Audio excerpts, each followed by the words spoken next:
Welcome my YouTube channel Kanhaiya classes. जी हाँ, इस वीडियो में हम आपको मादा जनन तंत्र के विषय में चित्र के माध्यम से समझाएंगे। फिर हम आपको बताएंगे कि आप चित्र के माध्यम से मादा जनन तंत्र के विषय में आप कैसे लिखेंगे। तो देखिए, हमने यहाँ पर एक चित्र बनाया है। अब हम इसी चित्र के माध्यम से आपको समझाते हैं। तो मादा में पाए जाने वाले जनन तंत्र को हम क्या कहते हैं? मादा जनन तंत्र। मादा जनन तंत्र के निम्नलिखित भाग होते हैं। इसमें पहला भाग होता है अंडाशय।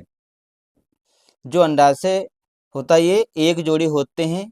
आप देखिए चित्र में एक अंडाशय हमने यहाँ पर बनाया, यहाँ पर एक अंडाशय बनाया है। तो कह सकते हैं कि मादा में एक जोड़ी अंडाशय होते हैं। ये जो अंडाशय होते हैं या मादा जनन तंत्र का प्रमुख अंग होता है। इसमें क्या होता है? इसमें अंडाणुओं का निर्माण होता है और अंतःस्रावी हार्मोन जैसे एस्ट्रोजन और प्रोजेस्टेरॉन नामक हार्मोन्स का भी इसमें क्या होता है? स्राव होता है। इसके बाद देखिए ये क्या है? अंडवाहिका या कह सकते हैं अंडवाहिनी। ये क्या होता है? अंडाशय के पीछे वाला कह सकते हैं, जो अंडाशय इसके पीछे वाला भाग है उसे बोलते हैं हम अंडवाहिका या अंडवाहिनी। इसमें क्या होता है? अंडाशय में निर्मित अंडाणु जो होते हैं, यानी जो अंडाशय में अंडाशय है इसमें क्या होता है? अंडाणुओं का निर्माण होता है। फिर अंडवाहिनी के द्वारा क्या होता है? जो अंडाणु होते हैं उन्हें गर्भाशय तक पहुंचाया जाता है। फिर जो अंडवाहिनी में ही क्या होता है? फैलोपियन नलिका में निषेचन की प्रक्रिया पूरी होती है। जैसे ये अंडवाहिनी है, यहाँ पर क्या है? फैलोपियन नलिका। यहीं पर निषेचन की प्रक्रिया पूरी होती है। इसके बाद ये वाला भाग इसे बोलते हैं गर्भाशय। ये कैसा होता कह सकते हैं? ये लगभग एक उल्टे नासपाती के आकार का होता है। यहाँ पर क्या होता है? शुक्राणुओं को अंडवाहिनी तक ले जाने का कार्य होता है। जो शुक्राणु होते हैं उन्हें अंडवाहिनी तक ले जाने का कार्य करती है। गर्भाशय का कार्य होता है जो शुक्राणु होते हैं उन्हें अंडवाहिनी तक ले जाने का कार्य करती है। जब निषेचन हो जाता है उसके बाद जो भ्रूण है उसका पालन पोषण कहाँ होता है? गर्भाशय में ही होता है। जब निषेचन हो जाता है, निषेचन के बाद गर्भाशय में ही भ्रूण का पालन पोषण होता है। फिर ये वाला भाग इसे बोलते हैं यौन। इसमें कह सकते हैं ये मादा का बाह्य जननांग होता है। इसमें संभोग के दौरान शुक्राणुओं को ग्रहण करती है और गर्भाशय तक पहुंचाने का कार्य करती है। इसके बाद इसमें कुछ सहायक ग्रंथियां होती हैं, जैसे बार्थोलिन ग्रंथि और पेरिनियल ग्रंथि। जो बार्थोलिन ग्रंथियां होती है इसमें क्या होता है? इससे चिकने पदार्थ का स्रावण होता है। यानी कि जो बार्थोलिन ग्रंथि होती है इससे क्या होता है? चिकने पदार्थ का स्रावण होता है। और जो पेरिनियल ग्रंथि होती है इससे एक विशेष प्रकार की गंध आती है। यानी कि इससे जो स्रावित पदार्थ होता है उससे एक विशेष प्रकार की गंध आती है।